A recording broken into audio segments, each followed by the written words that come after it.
a letter signed by well-known actors condemning Israeli military actions has been criticised for failing to actually mention the terror attacks that started it all off by Hamas.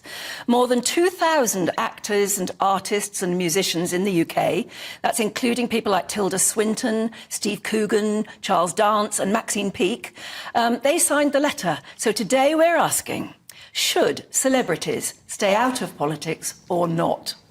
Joining me to debate this very deep question is political commentator Alex Armstrong and broadcaster and social commentator Narinder Kaur. And it's lovely to see both of you. OK, now who am I going to start with? How shall I get going on this? Let's ask you, Alex. Yeah. Should they or should they not stay out of something that they're not meant to be involved in any way? Well, look, I think, everyone's entitled to their freedom of speech, first of all. I'll say that first up. But should celebrities get involved in politics is a different question. And, these people are building a big influence base online, and what they say carries weight, Anne.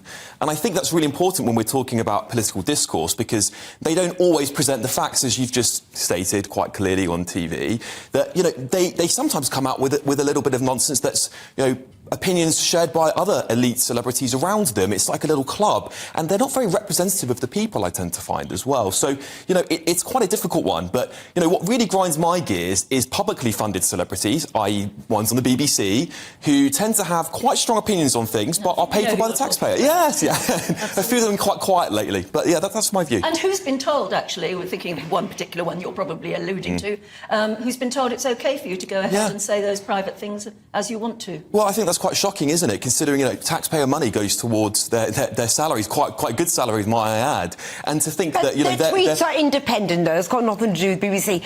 I mean, I think, Anne, Alex, look, as Charles de Gaulle famously once said, politics is far too serious a topic to be left to the politicians. And I think celebrities, actually, they lend a voice. They've got a platform. I'm Joe Bloggs. Whatever I write on Twitter, on social media, is not going to have much sway.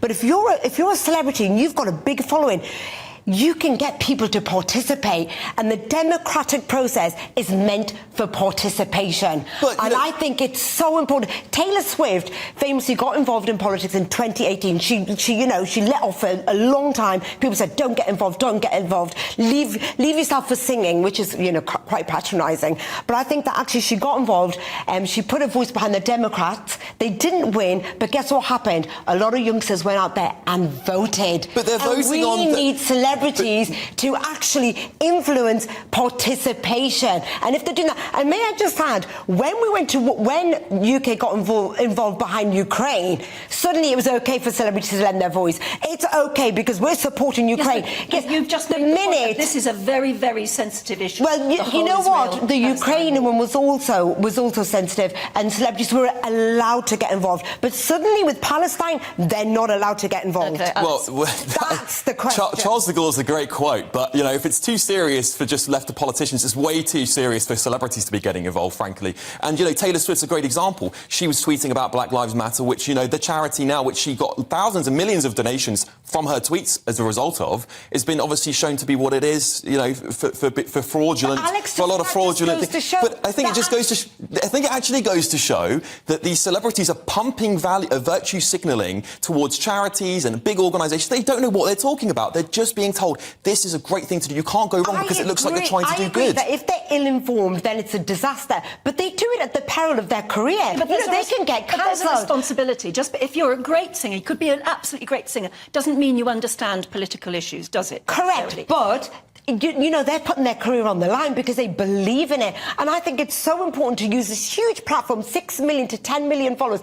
Kim Kardashian has got involved in miscarriages of justice in America, and she's had so many released from crimes they didn't commit. And I think that's fantastic. And people are learning about miscarriages of justice because Kim Kardashian lent her voice to that. So because of their standing, because they have thousands, maybe millions of followers, at least that gets them to, the debate in the open. But is it getting the right debate in the open, Anne? This is the question. And Kim Kardashian is another great example. Someone who I wouldn't take anyone's word for. She's not someone who's extremely well educated, in my opinion. But look, my opinion. She's done. You can't. But is it not symptomatic? But it's symptomatic of our society. We're looking to celebrities for leadership now, and I think this is, politicians aren't leading the way anymore. I think this is symptomatic of what we've become. Joanna Lumley, for instance, at the moment is campaigning about trying to get elephants out of Britain. They don't belong in zoos in Britain. That's a political issue to a certain extent, isn't it? I think she it has is. the right to have her say. Absolutely. As I said, complete freedom of speech. I think there's a sort of a line drawn, and the royal family do quite a good job of this. I'm not saying they're celebrities; they are the head of state, after all.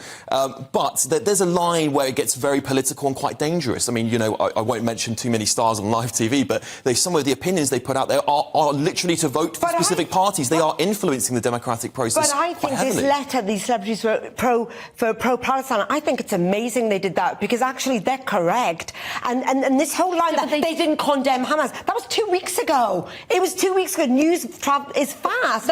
Maybe they did 2 weeks ago, but that's why maybe they they're did. at war. But maybe they did condemn them 2 weeks ago, but now they're saying, hang on a minute, Israel's taken this too far now, and actually Western leaders have blood on their hands. I think it's amazing they wrote this out. Shouldn't they have striven to have balanced that letter by saying, we understand that atrocities have been committed by Hamas? I think they did. I think they did. Not in this letter. They didn't mention Hamas once. No, not Hamas, but they did say they condemn any kinds of acts of violence. They did condemn that. I think when it comes to celebrities and calling for peace, we've seen that for over many generations. We've got festivals where they go and they sing about making the world a better place, and I think that's okay. They are entitled to sign petitions like we are. I think when you lend your voice to something, they must remember how important their influence is. OK, well, I've got to go. Ding! Time off. Thank you very much indeed, though, for a very spirited debate. Please join in on it. GB Views at gbnews.com.